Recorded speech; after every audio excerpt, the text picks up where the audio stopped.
بسم الله الرحمن الرحيم. كلية إمام الكاظم، أقسام الديوانية، مادة النحو، المرحلة الرابعة، تدريسي سان محمد حسين بدري. Today I'm gonna talk about statement, questions, commas, exclamations. Section 7.43. Okay.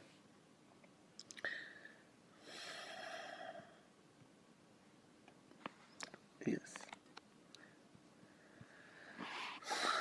First, simple sentences. We'll talk about simple sentences which may be divided into four major syntactic classes. So we have here what? We have four major main syntactic classes whose use correlates with different communicative functions. Okay, so here we have four communicative functions for these syntactic classes. Number one, statements. What is statements? Statements are sentences in which the subject is always present. And generally precedes the verb. Okay, this is statement. We say it in Arabic, جملة خبرية. John will speak to the boss today. I will go to London tomorrow. For example, I'm reading now. She's playing. So this is what statement. We have here subject, verb, complement. You see? Number two, questions. Questions are sentences marked by one or more of these three criteria. We have three criteria for questions. You are familiar with these things, okay? You know these things. First, the placing of the operator immediately in front of subject. Okay, we put operator at the beginning. Will John speak to the boss today? Second, the initial positioning of an interrogative or WH element. Who will you speak to? Or rising intonation. You will speak to the boss. We will talk about this in details. Number three, commas are sentences which normally have no overt, explicit. Overt here it means explicit grammatical subject, and whose verb is in the imperative. You see here, speak to the boss today. It's imperative. Command. Go now. Read. Speak. These are commands.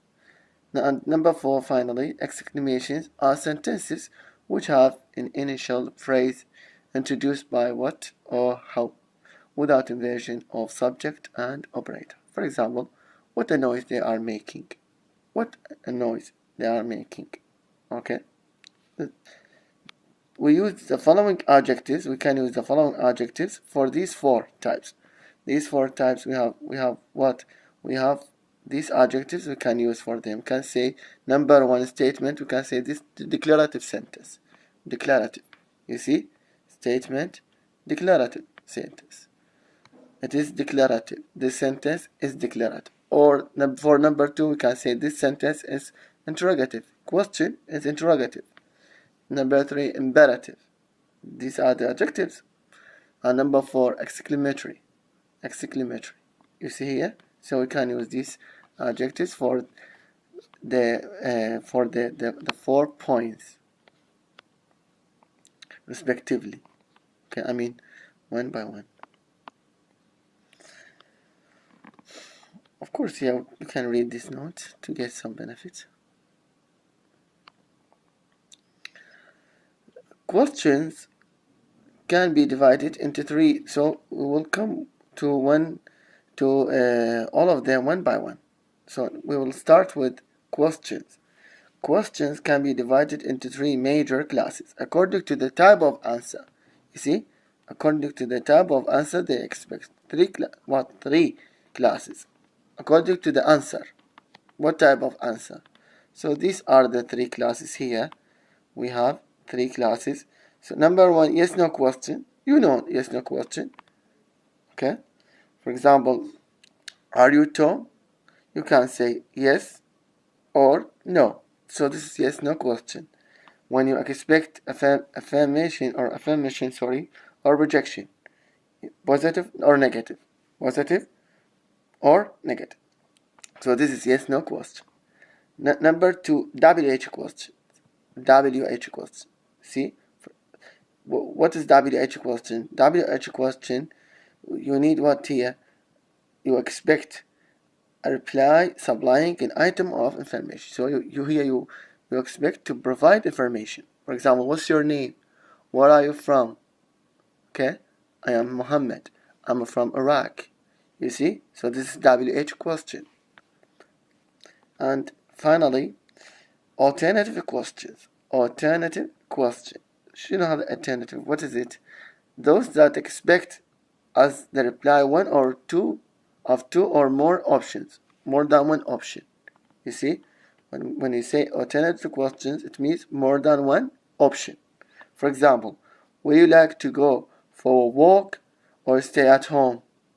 Do you want to eat chicken or fish? Tea or coffee? You see here? This is alternative question. We can call them all what? As what? As we say interrogative.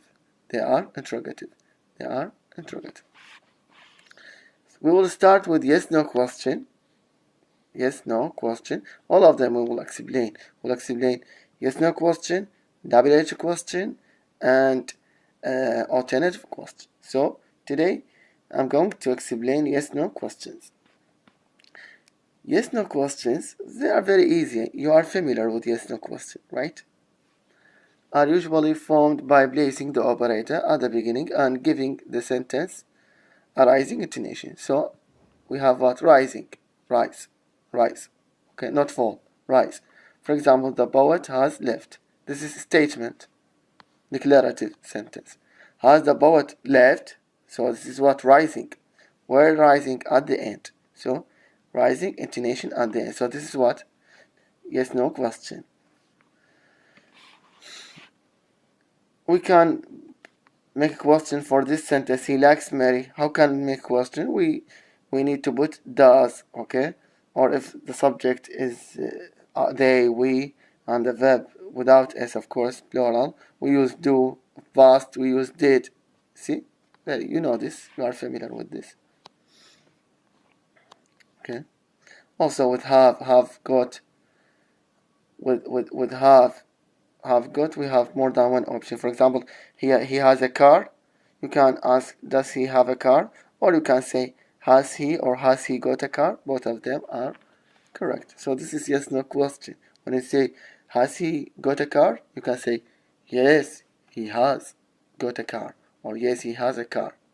Or no, he doesn't. You see here, he doesn't have a car.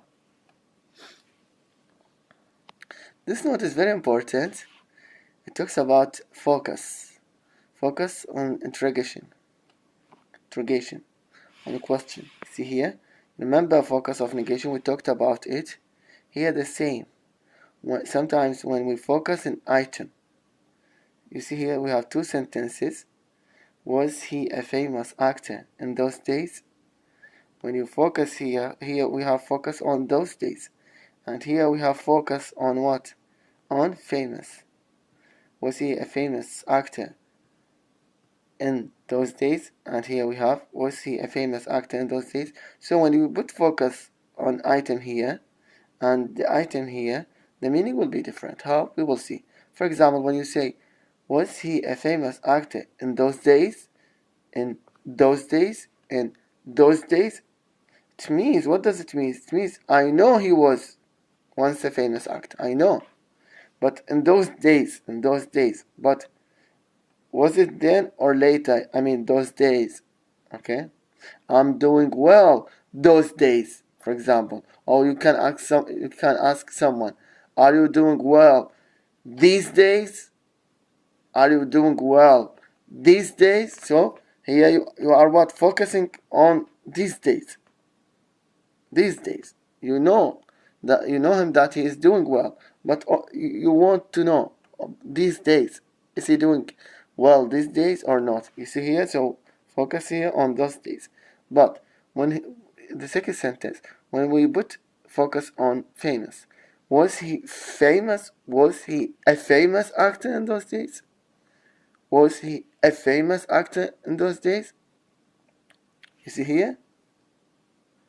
Are you happy these days؟ الناس كورونا وكل احنا بالبيت، فواحد يقول لك Are you happy these days? Okay, so I know he was an actor those days, but was he a famous one or not? So I know you are at home nowadays or these days, but are you happy or not? You see here the difference? So when you put a focus, the meaning will be different. And I explained this point with focus of negation. Okay, when the same here, the same thing. When you focus on item, the meaning will be different. Right? I hope the idea is clear. We will talk about 2 points here: positive orientation and negative orientation. Positive orientation and negative orientation. They are related to the previous sections. Assertive forms and non-assertive forms. If you understand assertive and non-assertive, it will be easy for you here. Another typical characteristic. What are the characteristics of yes/no questions? We have positive here and negative. The use of non-assertive forms here. So we have positive and negative. So another characteristics of yes/no questions is the use of non-assertive forms. Okay, any, other, etc. that we've already seen in operation in negative statement. You can go back 7.35. We talk about this point. For example, someone called last night. When you make it a question, you change someone to what? Anyone. Did anyone call last night? You see here? Some already. Did you suppose any of these or any of the class will be here yet? You see here? Change, of course. When you make a question, you change non-assertive to non-assertive. Okay? Sometimes you put assertive, and we will see. Like the use of the do auxiliary, non-assertive forms points to common ground between a question and negative statement. This ground is not hard to explain. Clearly, a question has neutral polarity. Of course, this question has what? Neutral polarity. What does it mean, neutral polarity? Okay, what does it mean, this idea? This, yes. In neutral polarity, what does it mean? When we say this question has a neutral polarity. For example, are you Muhammad? Oh, in other words, do you know anything about him? Anything. Here we have non-assertive form. Okay. Did anyone call me or call you? Did anyone call me or call? So here it has neutral polarity. It means that it leaves open whether the answer is positive or negative. You can say yes. Yes. Someone called you. Someone did. Or no. Or no. No one called you. Okay. Okay. Here, someone called you, or no. No one called you. You see here. So this you can answer positive or negative. Neutral polarity. يمتى عندنا neutral polarity? In this case, if we have non-assertive form. If we have non-assertive form, we have neutral polarity. This one, number 1. Number 2, a question may be presented in a form which is biased toward a positive or negative answer. A question has positive orientation. So here we have positive orientation. For example, if it uses assertive form, if it uses assertive forms rather than non-assertive forms. So sometimes we can use what? Assertive form. Here we said what? Go back. Did anyone? Anyone is what? Non-assertive. Sometimes we can use assertive form, but when? Which case? Okay. When we use assertive form, for example, did someone call last night? What does it mean? Has the poet left already? What do you mean here when you use these assertive forms? Here, this question indicate that the speaker thinks the answer is yes. You see here? So when you think that the answer is yes, when the answer is yes, you can use assertive forms.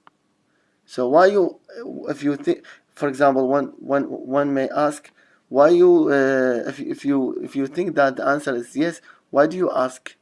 Good question. Why you ask? Because here you ask what? For confirmation of that assumption.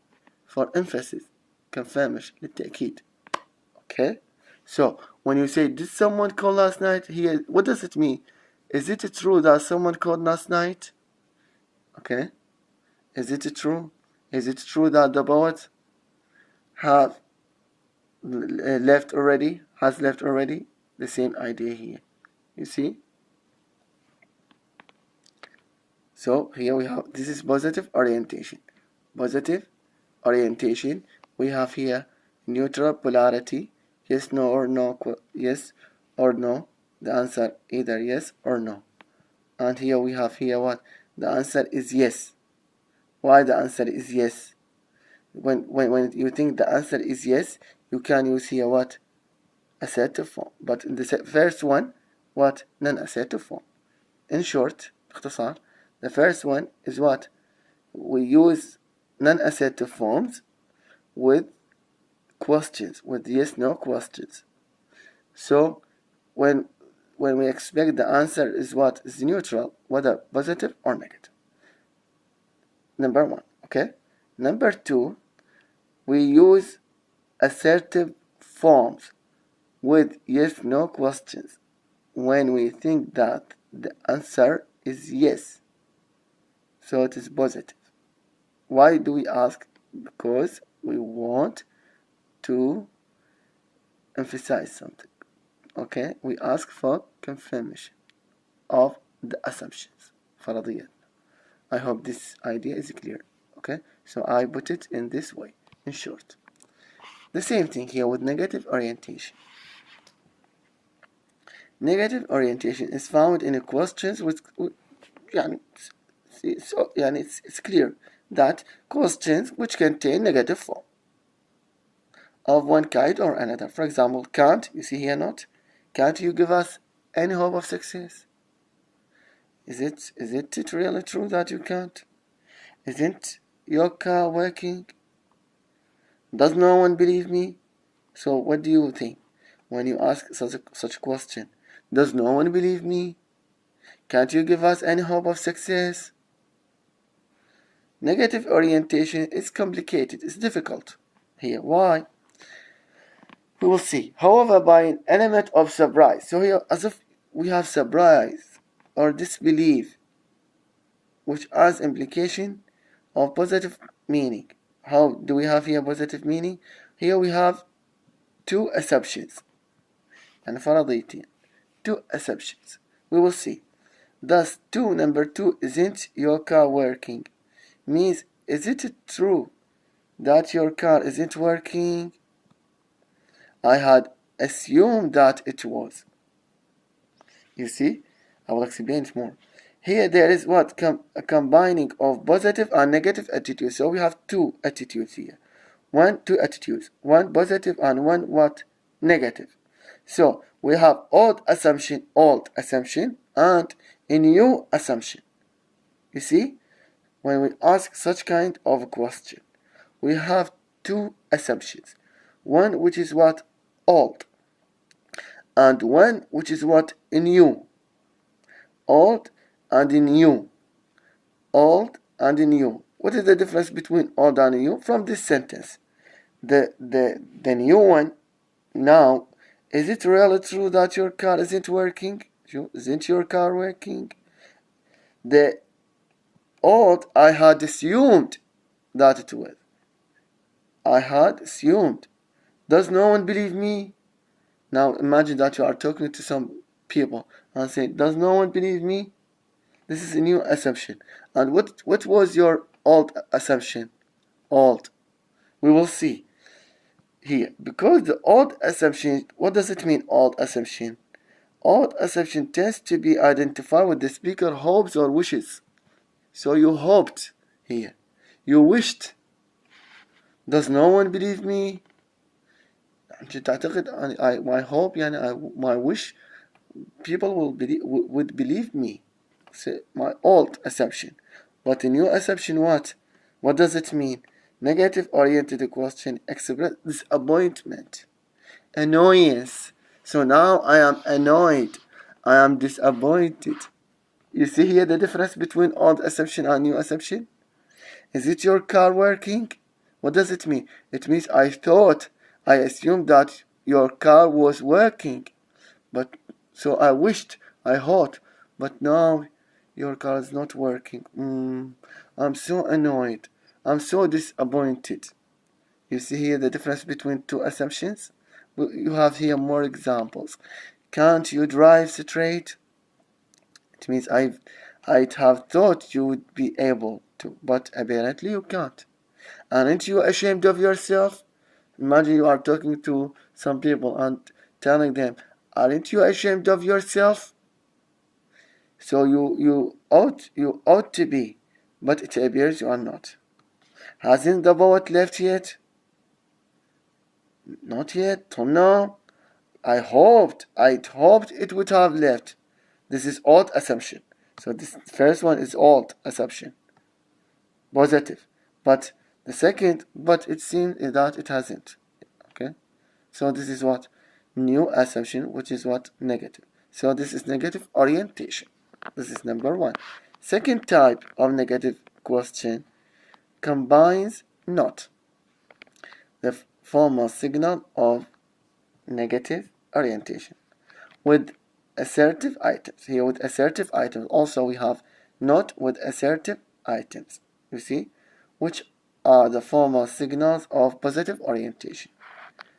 which يعني اللي يكون positive orientation اللي هي assertive items usually they what are formal or positive orientation. You see, remember, we use someone with positive orientation, but if you have not here, so it is negative orientation. Didn't someone call last night? Didn't someone call last night? What do you think? When you ask in this way, didn't someone call last night? Hasn't the boat left already? Such questions are similar in effect to type 1 tag question. Next video, we will talk about tag questions. See? And to statements showing disbelief, as if you don't believe. Surely someone called last night. Didn't someone call last night? It means what? Surely someone called last night. Okay? Thank you so much, and if you have any question, you can ask.